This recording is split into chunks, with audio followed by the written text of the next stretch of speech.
Tu n'as pas plusieurs vies. Ta vie, elle est fragile. Et la vie, de manière générale, elle est très fragile. Je suis, tu es quoi, tu es qui?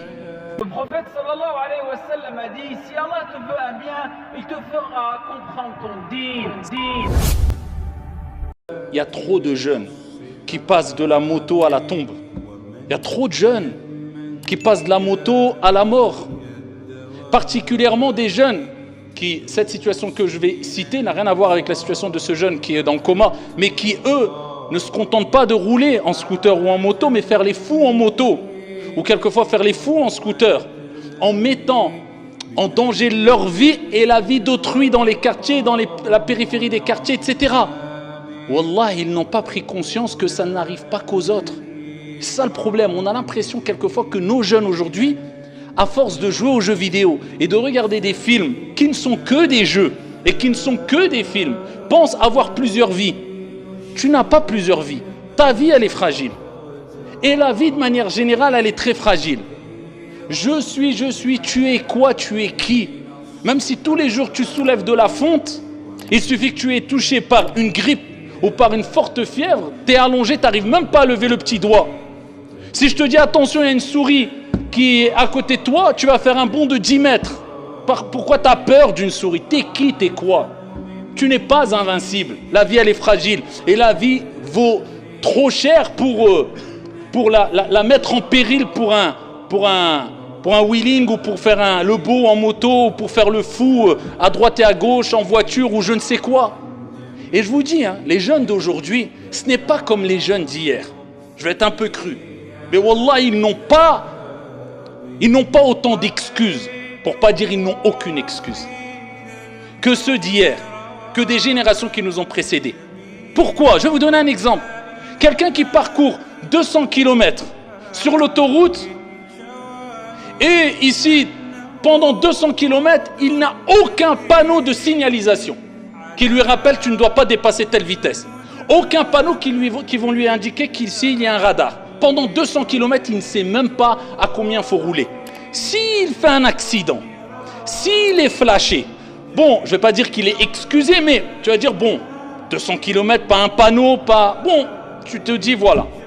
Et bien ça, c'était les jeunes à une certaine époque. Même nos générations, on n'avait pas autant de rappels qu'aujourd'hui.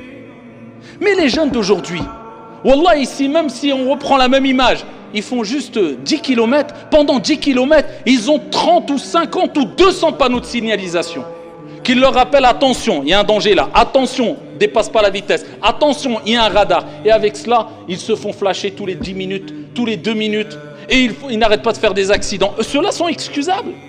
Wallah, les jeunes d'aujourd'hui, avec le nombre de rappels qu'ils ont sur les réseaux sociaux, dans les mosquées, avec leurs parents, dans la société, avec leurs enseignants, avec les acteurs sociaux, avec... Quelle excuse ils ont?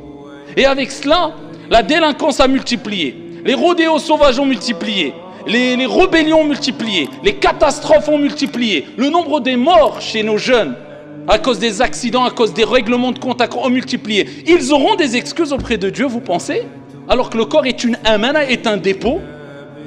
Jusqu'à quand on va laver des jeunes qui ont 20 ans, 22 ans, 23 ans, 24 ans? Je répète, je ne fais pas un parallèle avec le jeune qui, lui, ne faisait pas de rodéo et autres. Mais je parle de manière générale.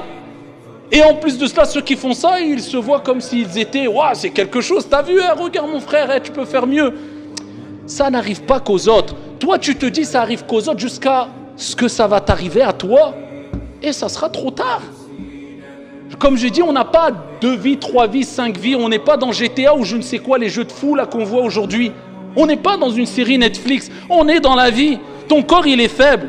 T'es pas fait de métal. T'es fait d'os et de chair. T'es quoi, un coup de fourchette, tu peux mourir.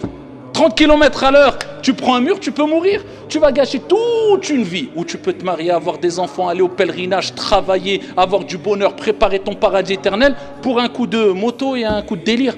Et si ce n'est pas toi qui vas payer, eh bien tu vas rendre handicapé ou tétraplégique une personne à vie parce que tu lui as rentré dedans, ou tu vas tuer une pauvre vieille qui est en train de traverser la rue comme ce qu'on a vu encore il y a quelques jours à la télé. Et c'est ce qu'on voit à la télé. Donc ce ras-le-bol et ce ton un peu dur, excusez-moi, c'est tout à fait normal. Et ça fait mal au cœur quand on voit que c'est des jeunes qui ont que 20 ans, 18 ans, 25 ans, 27 ans qui gâchent leur vie pour des choses aussi futiles. Ne manquez aucun de nos rappels islamiques. Abonnez-vous à notre chaîne et activez la cloche de notification pour recevoir nos nouvelles vidéos. Partagez avec vos proches pour répandre les enseignements et les bénédictions. Que Dieu vous bénisse.